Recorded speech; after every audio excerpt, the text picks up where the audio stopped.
Greetings. Welcome to Consider the Alternative, A Course in Miracles channel.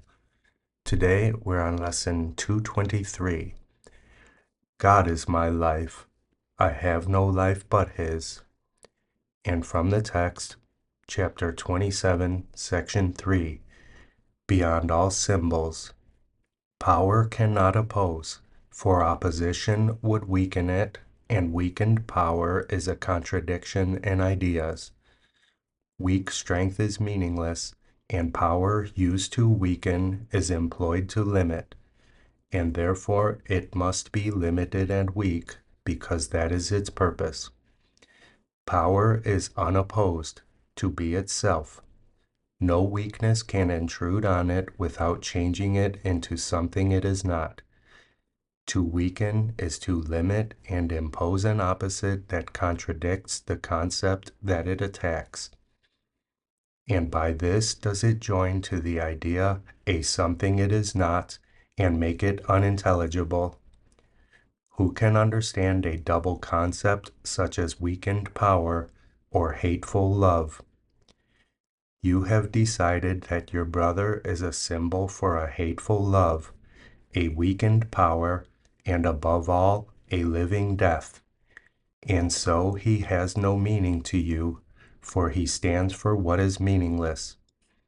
He represents a double thought, where half is cancelled out by the remaining half. Yet even this is quickly contradicted by the half it cancelled out, and so they both are gone. And now he stands for nothing.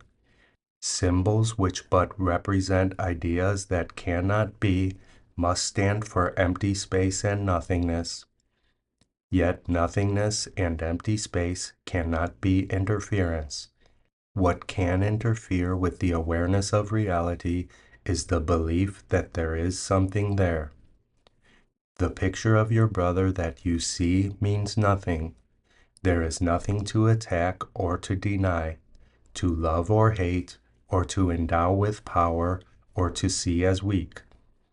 The picture has been wholly cancelled out because it symbolized a contradiction that cancelled out the thought it represents. And thus the picture has no cause at all. Who can perceive effect without a cause? What can the causeless be but nothingness? The picture of your brother that you see is wholly absent and has never been. Let then the empty space it occupies be recognized as vacant, and the time devoted to its seeing be perceived as idly spent, a time unoccupied. An empty space that is not seen as filled, an unused interval of time not seen as spent and fully occupied, become a silent invitation to the truth to enter and to make itself at home. No preparation can be made that would enhance the invitation's real appeal. For what you leave as vacant, God would fill, and where He is, there must the truth abide. Unweakened power, with no opposite, is what creation is. For this there are no symbols. Nothing points beyond the truth, for what can stand for more than everything? Yet true undoing must be kind, and so the first replacement for your picture is another picture of another kind. As nothingness cannot be pictured, so there is no symbol for totality. Reality is ultimately known without a form, unpictured and unseen. Forgiveness is not yet a power known as wholly free of limits, yet it sets no limits you have chosen to impose. Forgiveness is the means by which the truth is represented temporarily.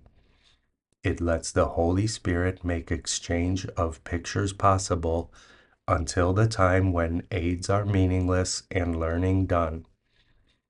No learning aid has use that can extend beyond the goal of learning. When its aim has been accomplished, it is functionless. Yet in the learning interval, it has a use that now you fear, but yet will love. The picture of your brother given you to occupy the space so lately left unoccupied and vacant will not need defense of any kind, for you will give it overwhelming preference, nor delay an instant in deciding that it is the only one you want. It does not stand for double concepts, though it is but half the picture and is incomplete within itself. It is the same. The other half of what it represents remains unknown, but is not cancelled out, and thus is God left free to take the final step himself. For this you need no pictures and no learning aids, and what will ultimately take the place of every learning aid will merely be. Forgiveness vanishes and symbols fade, and nothing that the eyes have ever seen or ears have heard remains to be perceived. A power wholly limitless has come, not to destroy, but to receive its own. There is no choice of function anywhere. The choice you fear to lose, you never had. Yet only this appears to interfere with power unlimited and single thoughts, complete and happy, without opposite. You do not know the peace of power that opposes nothing, yet no other kind can be at all. Give welcome to the power beyond forgiveness and beyond the world of symbols and of limitations. He would merely be, and so he merely is. Chapter 27, Section 3, Beyond All Symbols. Lesson 223. God is my life. I have no life but His. I was mistaken when I thought I lived apart from God, a separate entity that moved in isolation, unattached, and housed within a body. Now I know my life is God's. I have no other home, and I do not exist apart from Him. He has no thoughts that are not part of me, and I have none but those which are of Him. Our Father, let us see the face of Christ instead of our mistakes. For we who are your Holy Son are sinless. We would look upon our sinlessness, for guilt proclaims that we are not your Son, and we would not forget you longer. We are lonely here, and long for heaven where we are at home. Today we would return. Our name is yours, and we acknowledge that we are your Son. Lesson 223. God is my life. I have no life but His.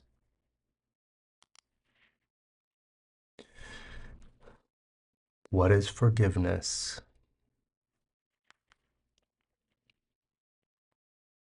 Forgiveness being the theme. Keep up your practicing.